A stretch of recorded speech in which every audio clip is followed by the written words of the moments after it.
आपके अकॉर्डिंग अगर जो बिगनर आर्टिस्ट है जिन्होंने वाटर कलर कभी छुआ भी नहीं है और फर्स्ट टाइम स्टार्ट कर रहे हैं, तो उनके लिए क्या टिप्स होनी चाहिए जो उनको स्टार्टिंग में ध्यान रखनी है?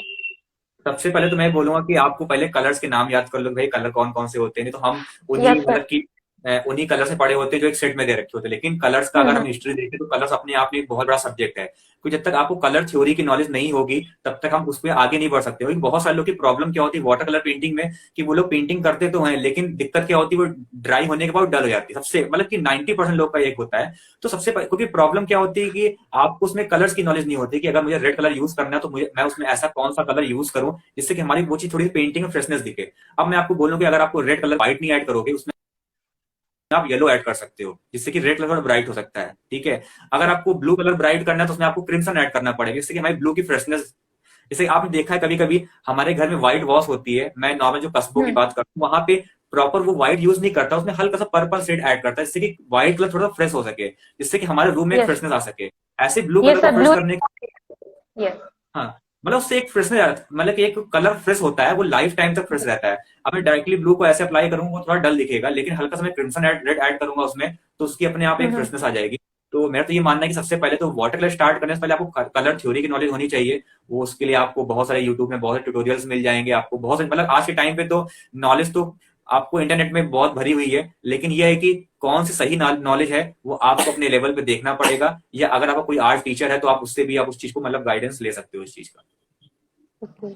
तो सर और कुछ सेकंड, एक्सरसाइज भी होती है? यस सर, आप कुछ बिल्कुल बता बिल्कुल, रहे थे। हाँ, उसके बाद एक्सरसाइज जो होती है उसमें थोड़ा सा हम वैल्यू स्टडी कर सकते हैं, जैसे कि एक ही कलर के हम कितनी शेड्स में उस चीज में काम करके देख सकते हो कि प्रॉब्लम क्या होती है पैचेस आने की। तो सबसे पहले वॉश टेक्निक में काम करके देख सकते हैं जिससे कि हमारा हाथ की कंट्रोलिंग अच्छी हो सकती है। जैसे मेरी भी ऑनलाइन क्लासेस होती है वाटर कलर की, हम्म। तो मैं स्टार्टिंग भी वॉश टेक्निक से ही करता हूँ जिससे कि आप पहले उस चीज से कनेक्ट हो सको। मैं डायरेक्टली आपको लैंडस्केप डेमो दे दूं उससे क्या हो कि आप उस चीज को एंजॉय तो कर लोगे लेकिन आप उससे कुछ सीख नहीं पाओगे। ठीक है। यस तो सर। पहले हमें थोड़ा सा कलर्स की नॉलेज होनी चाहिए, हम ब्रशेस को किस तरीके से यूज करते हैं और पेपर क्या होता है उसकी भी नॉलेज देता हूँ ऑनलाइन क्लास में। तो सबसे पहले आपको जरूरी होता है कि हम एक वॉश टेक्निक में काम करें और कलर्स की नॉलेज अच्छे तरीके से हो उसके पहले, तो हम उस चीज में आगे थोड़ा ओके। प्रोग्रेस कर सकते हैं।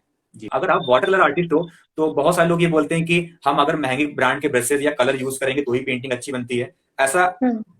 जरूरी नहीं है। अगर आप अच्छा काम कर लेते हो तो आप किसी भी चीज से आर्ट वर्क क्रिएट कर सकते हो। तो सबसे पहले तो आप अपने अंदर एक कॉन्फिडेंस बिल्ड करो कि हाँ आप अच्छा काम कर सकते हो। बिल्कुल अपने अंदर के डर को निकाल दो कि नहीं, ऐसा नहीं कि जो आपके सामने दिख रहा है कि वो आप कुछ नहीं कर सकते, ऐसा बिल्कुल भी नहीं है। अगर आपके अंदर एक कॉन्फिडेंस है कि आप कर सकते हो तो बिल्कुल कर सकते हो आप। तो सर जी, अगर हमें वाटर कलर स्टार्ट करना है तो सबसे पहले मोनोक्रोम से स्टार्ट करना चाहिए या फिर डायरेक्ट कलर्स को यूज कर सकते हैं? देखिए मेरे हिसाब से अगर आपको प्रॉपर अच्छे से करना है काम तो आप बिल्कुल पहले तो ब्लैक एंड व्हाइट से स्टार्ट करो। ठीक है। देन वही बात है कि फिर उसको आप मोनोक्रोम में कन्वर्ट कर सकते हैं। पहले तो एक्रोमेटिक थीम आपका ब्लैक एंड व्हाइट हो गया, देन फिर आपका मोनोक्रोम यानी कि आपका एक ही कलर के लाइट एंड डार्क के शेड्स वो आपको मोनोक्रोम में आ गया।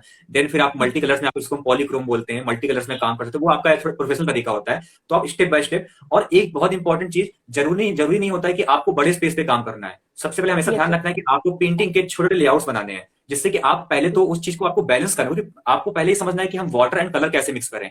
पहले आपको बैलेंसिंग सीखनी पड़ेगी, छोटे छोटे स्मॉल लेआउट्स बनाओ पेंटिंग्स के। उसके बाद जैसे आपको लगता है कि हाँ आपका काम अच्छा हो रहा है, फिर धीरे अपने साइज को भी आप बड़ा कर सकते हो आर्ट वर्क के। आपको काफी ज्यादा गैलरी का एक्सपीरियंस रहा हुआ है कि हम किस तरह से आप गैलरी में अपनी पेंटिंग्स को सबमिट करते हैं और फिर उसको उसके बारे में इंट्रोड्यूस करते हैं पब्लिक को जो उनको देखने आते हैं।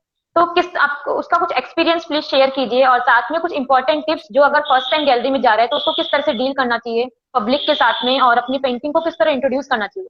अगर आप अपना आर्ट में करियर स्टार्ट कर रहे हो, आपको कोई एक्सपीरियंस नहीं है कि गैलरी में हम पेंटिंग्स कैसे लगाते हैं या क्या या किस तरीके से, सबसे पहले तो जरूरी ये होता है कि आपको पहले नॉलेज मिले कि भाई एग्जीबिशन लग कहाँ रही है। सबसे पहले तो वो जरूरी होता है। तो हम उसके लिए क्या ये कर सकते हैं, अगर हम फेसबुक में हैं, हमें सोशल साइट थोड़ा एक्टिव रहना पड़ेगा। हम ऐसे पेज को फॉलो करें जो हमारे नॉलेज दे रहे हैं कि हाँ आज यहाँ पे एग्जीबिशन लग रही है। तो पहले हमें पेज को फॉलो करना है कि एटलीस्ट पहले मुझे तो नॉलेज हो कि हाँ एक्चुअल में एग्जीबिशन होती क्या है, लगाना तो एक दूर की बात है, सेकेंडरी ऑप्शन है मेरे हिसाब से। तो पहले हम्म। अगर हम कोई भी काम डिस्प्ले कर रहे हैं फर्स्ट टाइम, तो सबसे पहले मेरा मानना यह कि आप हर वीक में एटलीस्ट एक दिन टाइम निकालो, गैलरी विजिट करो, वहां पे ये जाके देखो कि जो दूसरे आर्टिस्ट ने एग्जीबिशन लगाई है उसके काम में क्या क्रिएटिविटी है और मार्केट में आज के टाइम पे लोग किस काम को ज्यादा पसंद कर रहे हैं, या आप अपने काम में क्या इंप्रूवमेंट ला सकते हो। वो बहुत जरूरी होता है, क्योंकि गैलरी में काम लगा देना, लोगों की तारीफ मिल जाएगी, कुछ दिन की बात हुई, लेकिन फिर वो चीज खत्म, आप डिमोटिवेट हो जाओगे। अच्छा काम तो बिका नहीं, लोग पहले थिंकिंग ही कर लेते हैं अरे यार काम तो लगाया लेकिन बिका नहीं।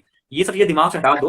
पहले आपको अपने आप को प्रमोट करना है। अगर आज सही बता रहा हूँ, मैं यहाँ तक पहुंचा हूँ तो मैंने कभी ये नहीं सोचा कि नहीं आज मुझे हम्म। इतने पैसे कमाने, मुझे लगा है कि मैं कॉलेज टाइम से वर्क कर रहा हूँ। आप अगर मेरे को फेसबुक में आप देखोगे तो मैंने रेगुलर कहीं ना कहीं रेगुलर ही पोस्ट डाली है। मैंने ये नहीं सोचा कि आज मुझे काम मिलेगा नहीं मिलेगा या आज मुझे कुछ पैसे मिलेंगे, ये कभी नहीं सोचा। मुझे लगता है कि नहीं, मुझे अपने आप को इम्प्रूव करना है। जब मैं एक अच्छे लेवल पे पहुंच जाऊंगा तो लोग अपने आप खुद ही काम देंगे। ठीक है, तो आप अपने आप को इतना डेवलप कर लो कि आपको किसी के पीछे ना भागना पड़े, लोग आपसे कुछ खुद कनेक्ट हो। ये एक अपने आप में एक बहुत बड़ी चीज होती है। तो यही चीज आर्ट गैलरी की बात है कि पहले आप ऑब्जर्व करो कि एग्जीबिशन कैसे लगती है, लोग अपने काम को कैसे डिस्प्ले करते हैं। अगर अपने काम को डिस्प्ले कर भी रहे हैं तो वो डिस्प्ले कैसे हो रहे हैं, वर्क उसका क्या, वही बात कॉम्पोजिशन की आ गई अगर देखा जाए तो, कि किस यस सर। तरीके से काम को कंपोज करके लगाया गया है। तो पहले आपको ये समझना होगा।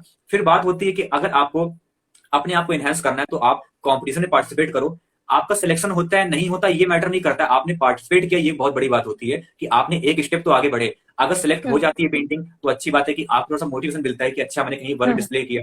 और एक बड़ी बात होती है कि आर्टिस्ट के बीच में पेंटिंग लगाने से फायदे वाली बात ये होती है कि हम दूसरे की थिंकिंग को जान सकते हैं, उसकी नॉलेज हम शेयर कर सकते हैं एक दूसरे से। तो मतलब यही वही एक आर्ट टॉक वाली बात हो गई कि उसके उसके स्टेट में क्या चल रहा है, मेरे यहाँ कैसा काम हो रहा है, या मैं फ्यूचर में क्या करने वाला हूँ, या वो क्या करने वाला है। मतलब ये एक आर्ट से कनेक्टिविटी बनती है, आपकी एक आर्टिस्ट से भी कनेक्टिविटी बनती है। अगर आप एक आर्ट फील्ड में हो तो आप अपना काम तो अच्छा करो ही, लेकिन दूसरे आर्टिस्ट से भी अपनी कनेक्टिविटी बना के रखो, जिससे कि फ्यूचर में आपको कभी कुछ हेल्प हो तो आप उनसे ले सकते हो और आप उनके लिए भी हेल्प कर सकते हो। तो ऐसा नहीं खुद हेल्प ले लो, दूसरों के लिए भी करो, ऐसा नहीं है। ठीक है, तो ये चीज है।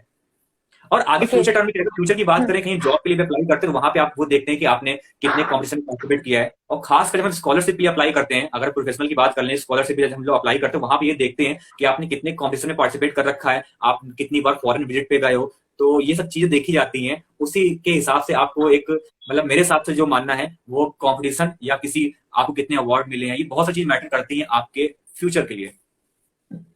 ओके सर, तो आपके कहने का मतलब पहले हमें अपनी स्किल्स को इम्प्रूव करना है, फिर हमें आर्ट गैलरी की इन्फॉर्मेशन अपनी कलेक्ट करनी है, देखिए कौन सा। अगर आपकी स्टूडेंट लाइफ है तो मेरा मानना यह है कि अगर हफ्ते में एक दिन टाइम निकाल के गैलरी विजिट जरूर करो। और जो मेरा स्टूडियो दिल्ली में है तो मैं अपने स्टूडेंट्स को भी ले जाता हूँ कभी कभी। मॉडर्न आर्ट गैलरी है दिल्ली में, national gallery of modern art, वो काफी अच्छा, कुछ लोग गए भी होंगे। और जैसे कि अभी मेरा फ्यूचर प्लान है नेशनल म्यूजियम विजिट का। तो मैं मतलब मुझे लगता है कि अगर मैं जा रहा हूँ अपने स्टूडेंट्स के साथ तो मैं भी सीख रहा हूँ। मैंने ये सोच रखा है कि मैं उनको सिखाने ले जा रहा हूँ, मुझे लगता है कि मैं भी सीखने जा रहा हूँ उनके साथ। तो ये यस। बहुत अच्छी बात होती है जब किसी आप गैलरी में काम भी लगाते हो तो आप खुद सीखते भी हो और लोगों को सिखाते भी हो। और विजिट करते रहना चाहिए, जिससे कि आपको नई नई नॉलेज मिलती है, उसको आप अपनी पेंटिंग में अप्लाई करके देख सकते हो कि हाँ आज के हिसाब से हमें अपने काम को कैसे क्रिएटिव करना है और हम किस थीम को लेकर के काम कर सकते हैं। ओके सर, अगर हमारा सेलेक्ट हो जाता है एग्जीबिशन में, हमारा जो आर्ट गैलरी है उसमें किसी का वर्क सेलेक्ट हो जाता है, तो हम्म। पब्लिक से जो व्यूअर्स है वहां पे उनसे किस तरह के उनके क्वेश्चंस होते हैं, और क्या एक्सपीरियंस आपका रहा है आज तक उनके साथ में, और किस तरह हमें अपनी पेंटिंग को उनके सामने शो करना है, किस तरह रिप्रेजेंट करना है, हमें क्या बताना है उस पेंटिंग के बारे में। देख, सबसे पहले जब आप क्या कहते हैं कि जब फर्स्ट टाइम आप गैलरी में कोई एग्जीबिशन लगाते हो ना, तो आपके अंदर एक डर होता है, ये होता ही है, तो मतलब रियलिटी है। मतलब अगर स्टूडेंट लाइफ की बात कर रहा हूँ, यस। वो उनको लगता है कि यार मैं, वो मेरे से क्या पूछ ले, मैं आंसर कर पाऊं ना कर पाऊं। एक यस टीचर सर। की लाइफ में जब मैं फर्स्ट टाइम जब मैंने टीचिंग करी थी तो मेरे मन में था कि कोई मेरे से क्या पूछ लेगा, कि वो बोल देगा सर ये बना के दिखाओ, मैं क्या मैं बना पाऊंगा। मतलब एक सबके अंदर एक चीज आती है, लेकिन धीरे यस धीरे ऐसा नहीं होता है, सर। एक डर होता है, बट वो डर कुछ टाइम के लिए होता है। जब आप फर्स्ट टाइम गैलरी में एग्जीबिशन लगाते हो सबसे पहले तो आप अपने आप को थोड़ा सा मेंटेन रखो, कि खुश दिखो। मेरा कहना है आप हैप्पी, मतलब अपना फेस ऐसा ना हो कि मुरझाया हुआ है, भाई सैड है, लगा तो रखिए एग्जीबिशन, लेकिन दूसरा देख के आपके फेस को देख के बोर हो जाएगा तो फिर वो मतलब कि एक उसके अंदर एक सैडनेस आ जाएगी, यार ये तो आर्टिस्ट अपने आप। कॉन्फिडेंस। बिल्कुल, थोड़ा कॉन्फिडेंट कॉन्फिडेंट हो उस चीज के लिए कि हाँ, चाहे भले दो चीज बोलो लेकिन अच्छे से बोलो। मेरा कहने का मतलब ये है, आपके पास कोई कंटेंट नहीं है, आज जैसे मैं बात कर रहा हूँ आपसे, ऐसा नहीं कि मैंने कोई आपको लिख के रख रखा है कि नहीं मैं यही बोलूंगा, ऐसा कुछ नहीं है। जो मेरे यस माइंड में सर। आ रहा है तो थोड़ा सा आप स्ट्रेट फॉरवर्ड हो, मतलब कि आपका प्रेजेंस ऑफ माइंड इतना स्ट्रांग हो कि जो अगर आप क्वेश्चन पूछता है उसको तुरंत आंसर कर पाओ उस चीज का, ये बहुत बड़ी बात यस होती सर। है। ओके, तो ये सब यही नॉलेज।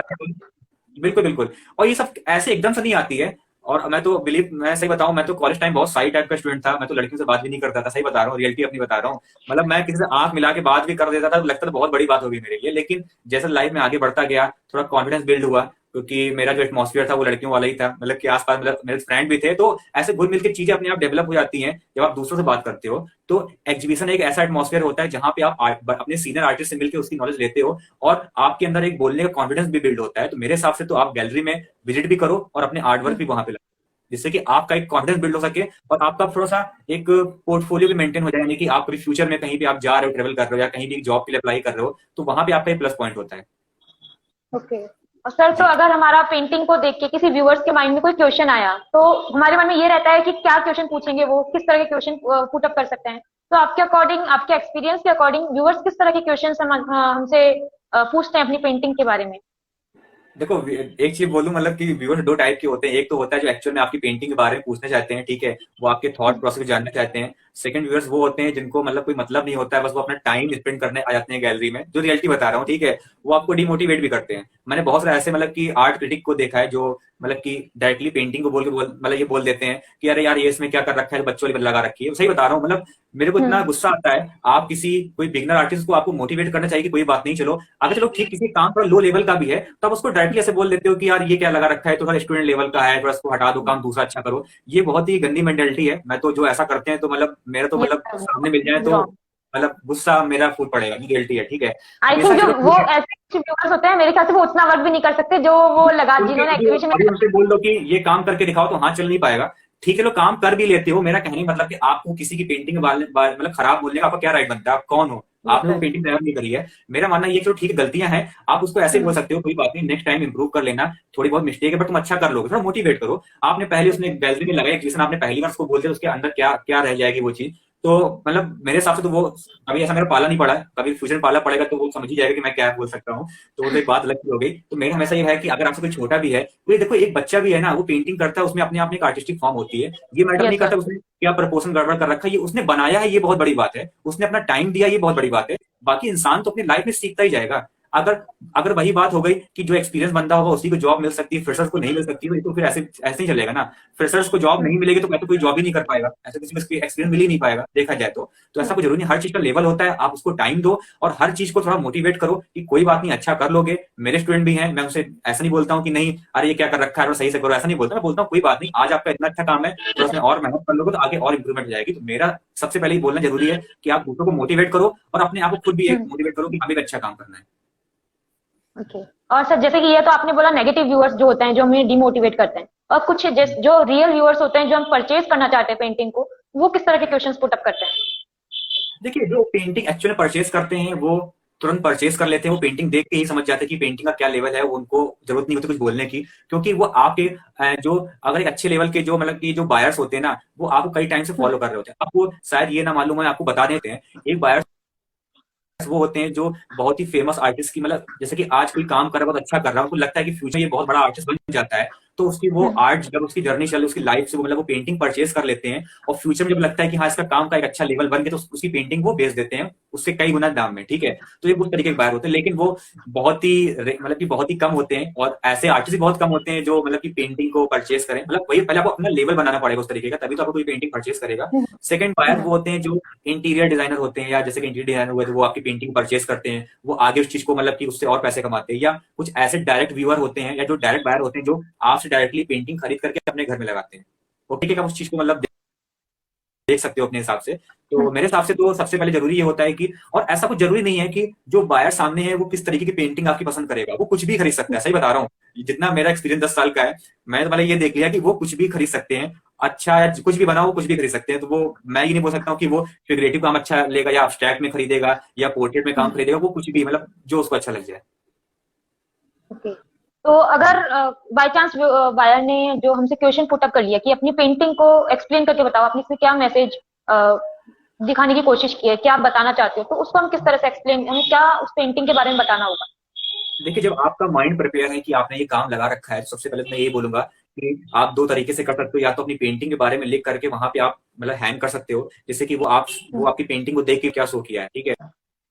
अगर आपको लगता है कि नहीं हम्म। लगाना है, आपको लगता है कुछ लोग की हेजिटेशन होती है, डर होता है कि कुछ पूछ देगा, मैं बोल पाऊंगा या नहीं बोल पाऊंगी, ऐसा होता है, तो आप चाहो तो उसको लिख करके पहले कंप्यूटराइज उस चीज को जाके पेस्ट कर, बंदा आएगा वो देख के पढ़ लेगा कि हाँ आपकी पेंटिंग आपने क्या शो किया है। अगर आपको लगता है कि आप अच्छा बोल लेते हो तो आप बिल्कुल हम्म। उससे आप इंटरेक्ट कर सकते हो उस चीज से। और ऐसा कोई फिक्स नहीं है, मैं अभी आपको बोल मतलब बता दूं कि हाँ आपको ये बोलना है, ऐसा कोई जरूरी नहीं है। हर काम के हिसाब से हर चीज की थिंकिंग अलग होती है। अगर कोई मैं फिगरेटिव काम करूंगा तो मैं उसको ऐसे तरीके से मैं अपना बता दूं, मैं कैसे एक्सप्लेन करूंगा। मान लो कि जैसे आपको पीछे काम दिख रहा है वाटर कलर में थोड़ा सा, ठीक है, ऐसे यस डेमो सर। वर्क है। तो अगर मुझे हम्म। एक्सप्लेन करना होगा कि मैंने क्या दिखाया है तो मैं बोलूंगा, अगर मैंने ये मेरा फोटोग्राफ होगा तो मैं ये बोलूंगा कि हाँ मैंने इस फोटो को मैंने वहां क्लिक किया था, क्योंकि मैं एज थोड़ा हम्म। सा आउटडोर विजिट भी करता हूँ, थोड़ा आउटडोर पे काम करता हूँ, तो मैंने वहां पे फोटो क्लिक करी। या लाइव मॉडल को बैठा के सामने, मैं पहले उसके बारे में बताऊं कि मैंने किस मीडियम पे काम किया या किस मीडियम की पेंटिंग है, या जैसे कि पहले मैंने ड्राइंग करी है। मतलब सबका अपना अपना एक तरीका है बोलने का। तो पहले उस चीज को मैंने कहाँ से पिक किया पहले उसके बारे में बताऊंगा, फिर अपने थॉट प्रोसेस को बताऊं कि मैंने क्या सोचा उस चीज में, या पहले मैंने उसके रफ लेआउट बनाए थे या नहीं बनाया तो मैंने डायरेक्टली शुरू किया। तो वो डिपेंड करता है, हर आर्टिस्ट का या हर स्टूडेंट का अपना बोलने का तरीका होता है, वो वो डेवलप हो जाएगा उसी जगह पे, आपको बिल्कुल लिखने की जरूरत भी नहीं पड़ेगी जब उस तरीके से बोलने लग जाओगे। तो ऐसा कोई फिक्स नहीं होता है कि मैं बोलूँ कि हाँ आपको पोर्ट्रेट में ऐसा बोलना है या फिगरेटिव में ऐसा बोलना है। ये धीरे करके आपको खुद डेवलप, जैसा आपको एक्सपीरियंस मिलता जाएगा ना, तो आप उस चीज को खुद ही बोलने लगोगे। तो आपको सीखने की, कहीं से भी सीखने की जरूरत भी नहीं पड़ेगी, आपके अंदर खुद ही ये चीज आ जाएगी। सर, क्या आपका कभी ऐसा एक्सपीरियंस रहा है कि आपने अपना एग्जीबिशन में कुछ पेंटिंग लगाई और आपसे जो सीनियर आर्टिस्ट है, जो जिनको आप फॉलो करते हैं, वो आपसे आके कुछ उस पेंटिंग के बारे में कुछ पूछें, और मतलब कुछ ऐसा एक्सपीरियंस रहा हुआ है कि आपके सीनियर आर्टिस्ट आपके आके आपको मोटिवेट कर रहे हैं और आपको उसके बारे में कुछ पूछना चाह रहे हैं? हाँ बिल्कुल, ऐसा मतलब कई टाइम पे हुआ, जैसे कि कभी कभी, जैसे कि जब भी हम आर्ट एग्जीबिशन लगाते हैं, वहां पे जैसे कि हम्म। एक इनवाइटेड आर्टिस्ट होते हैं जो गेस्ट ऑफ ऑनर होते हैं, तो वहां पे सिंपल सी बात है, उनको इनॉग्रेशन सेरेमनी में बुलाया जाता है, जिससे कि वो काम देख सकें, जिससे कि वो उनको ही हम्म। मोटिवेट कर सके, उनकी पेंटिंग के बारे में जान सके। और जो मेरा एक बेस्ट एक्सपीरियंस था, जब मैंने एक दिल्ली में एक आईफिक्स गैलरी, वहां पे एग्जीबिशन लगाई थी, और वहां पे हम्म। श्री राम भी सुतार, एक मतलब कि बहुत ही बड़े यस सर। स्कल्पचर आर्टिस्ट, आप उनको जानते होंगे। तो उनसे मेरा इंटरेक्शन हुआ था, वो बहुत ही अच्छे इंसान भी हैं, मतलब देखा जाए तो, मतलब उनका लेवल ही अलग है, मतलब उनके बारे में बोल रहा हूँ, मेरे लिए बहुत, मतलब कि एक बहुत बड़ी सी बात होगी उनके सर। लिए। तो बस ये था कि उनसे इंटरेक्ट हुआ। वो देखिए, एक आर्टिस्ट को काम पता होता है कि उसने क्या बनाया है, लेकिन एक सीनियर आर्टिस्ट का एक जूनियर आर्टिस्ट से, मतलब मैं जूनियर नहीं, मतलब मैं तो एक, वो उनका लेवल ही अलग है। हाँ। मेरा कहने का मतलब ये है कि मैं उनके बारे में इसलिए बोल रहा हूँ कि वो मेरे आइडियल भी हैं, और हम्म। काफी बहुत कुछ देखा भी है, मैंने उनका स्टूडियो विजिट किया है। अगर एक कॉलेज ट्रिप में गया था, उनका स्टूडियो मैंने देखा था। तो मतलब कि एक होता है ना कि अगर एक अच्छा आर्टिस्ट होता है, वो आपकी अगर एक अच्छा आर्टिस्ट हुआ तो आपको अच्छी नॉलेज भी दे देगा, अगर एक खराब आर्टिस्ट हुआ तो वो आपको डिमोटिवेट भी कर देगा, दो तरीके से। डिमोटिवेट भी कर उन्होंने देगा। बहुत अच्छी बात शेयर की, और मतलब कि आज भी उनके, मतलब उन्होंने जो मेरे लिए लिखा, एक स्केच बुक है मेरे पास, उन्होंने मेरे बारे में लिखा था उसमें, अच्छा अच्छा लगा कि एटलीस्ट उन्होंने इतना टाइम निकाला उस चीज के लिए। तो ये बड़ी बात होती है, जब आपसे कोई बड़ा आर्टिस्ट मिलता है, तो वही आपसे मिल लिया, यही आपके लिए बड़ी बात होती है। वो यस काम सर, देखा एक है, ये बहुत कोई बड़ी अलग बात बात होती होती है। है। और उन्होंने काम अगर आपका देख लिया, कुछ पूछा, तो वो अपने आप में एक बहुत बड़ी बात होती है। तो मेरे हिसाब से जब भी एग्जीबिशन होती है, तो वहां पे जो सीनियर आर्टिस्ट इसलिए बुलाए जाते हैं कि जो वहां पे जूनियर आर्टिस्ट हैं, उन्हें काम को देख करके उनको और बढ़ावा दे सके कि आपको लाइफ में और अच्छा काम करना है, और उससे आप अच्छा कर सकते हो। तो हमें एक खुद की एक मोटिवेशन मिलती है कि एनर्जी उन्होंने आ मेरा जाती काम देखा। बिल्कुल, एक एनर्जी आती है अपने अंदर, जिससे हम और अच्छा काम कर सकें।